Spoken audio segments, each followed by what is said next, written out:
अजित पवार यांच्या विमान दुर्घटनेनंतर आता राजकीय वातावरण तापू लागलंय। बारामतीजवळ घडलेल्या या दुर्घटनेनंतर तपास यंत्रणांच्या भूमिकेवर गंभीर प्रश्न उपस्थित होत असून राष्ट्रवादी काँग्रेसचे शरद पवार गट आमदार रोहित पवार यांनी थेट आंदोलनाचा इशारा दिला आहे।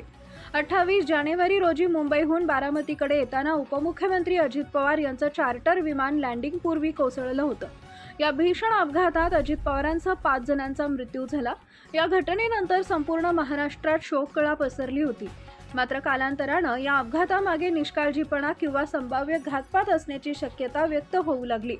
रोहित पवार यांनी सुरुवातीपासूनच या प्रकरणात पारदर्शक चौकशीची मागणी केली होती।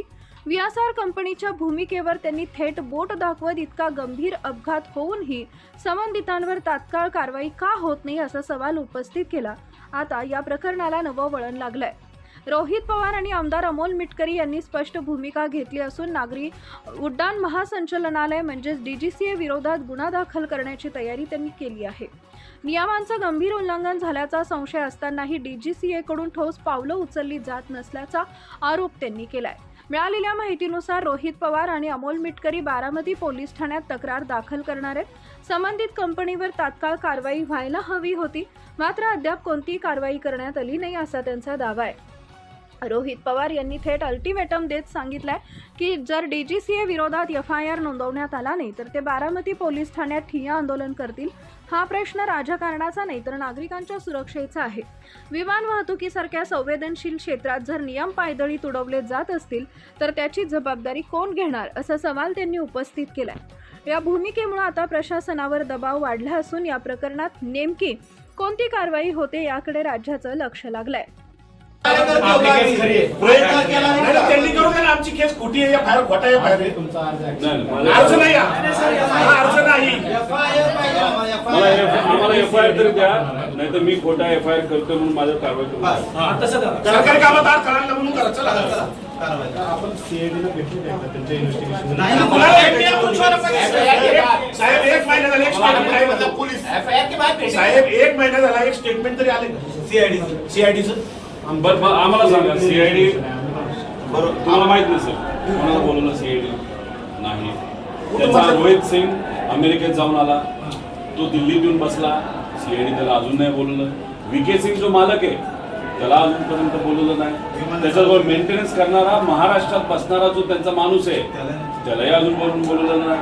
सीसीटीव्ही बद्दल फक्त इथले गोळा केल्यानं त्यांनी आम्हाला काल त्यानंतर तिथं जो जे 2 येणार होते कॅप्टन पायलट ते अचानक कॅन्सल झाले। का झाले त्यांना अजूनपर्यंत बोलवलं नाही, त्यांना नोटीस नाही। आणि डीजीसीच्या कोणत्या अधिकाऱ्यांनी मंजुरी दिली याला? आणि हे आमच्या लेवलला आम्हाला कळलेलं माहिती, आता पब्लिकला तर काहीच माहित नाही। लोकांना माहित नाही। आम्ही घरचे असू हे 8 तास बसतात अधिकारी गव्हर्नमेंट प्रेझेंटेशन दिल्लीत दाखवले, मुंबईत दाखवले, ते मोगम नाही साहेब।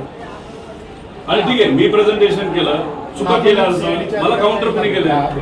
बारामतीमध्ये पोलीस जर आम्हाला साहेब आमचा एफआयआर द्या, सीआयडीला द्या ना। तुमच्यावर काय करस्पॉन्डन्स झाला का साहेब सीआयडीचा? मी देशाच्या मिनिस्टर साहेबांच्या ऑफिसला पाठवलं, डीजीसीएला पाठवलं। आम्ही एव्हिएशन मंत्री तिथं नसावेत असं म्हणत असलो तरी त्यांच्या मंत्रालयाला मी पाठवलेलं आहे। त्याला व्हीएसआर कंपनी जी आहे त्याचे आणि त्या डीजीसी जी पार्टी आहे त्याचे जे प्रमुख आहेत त्यांचं कमर्शियल रिलेशनशिप आहे। मग म्हणून व्हीएसआरला वाचवत आहे, व्हीएसआरला म्हणून वाचवत आहे। आणि मग आमचं म्हणलं तुम्ही त्याच्या व्हीएसआरच्या विरोधात एफआयआर घेत नाही, मग तुम्ही सुद्धा वाचवा। आणि चालू तपास जे सांगताय तुम्ही साहेब त्याच्यामध्ये अँगल कोणता आहे? अपघात आणि टेक्निकल। क्रिमिनल चौकशी कोण करतं? 5 लोकांच्या मृत्यूची आमची बाकी आमचं काहीच म्हणणं नाही। सिंपल एकदम 5 लोक मयत झाले एका ऍक्सिडेंट मध्ये, आमची ऍक्सिडेंटची एफआयआर आणि आमची एफआयआर कुठे काही होते पुढे नाही तर सीआयडीला वर्ग करा। सीआयडीचा बरं FIR वर्ग FIR वर्ग करायचा.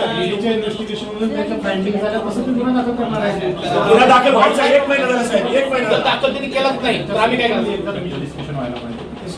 तर साहेब सीबीआय मध्ये आता आपण बोलतोय, आता आपण बोलत असताना 7,000 पेक्षा जास्त केसेस प्रलंबित आहेत. 2600 केसेस 10 वर्षाला प्रलंबित आहेत. दादाला न्याय द्यायला 10 वर्ष थांबू का? नाही, आणि अशाच नवनवीन बातम्या पाहण्यासाठी बारामती वार्तापत्र चॅनलला लाईक करा, शेअर करा, सबस्क्राईब करा आणि बेल आयकॉन प्रेस करा.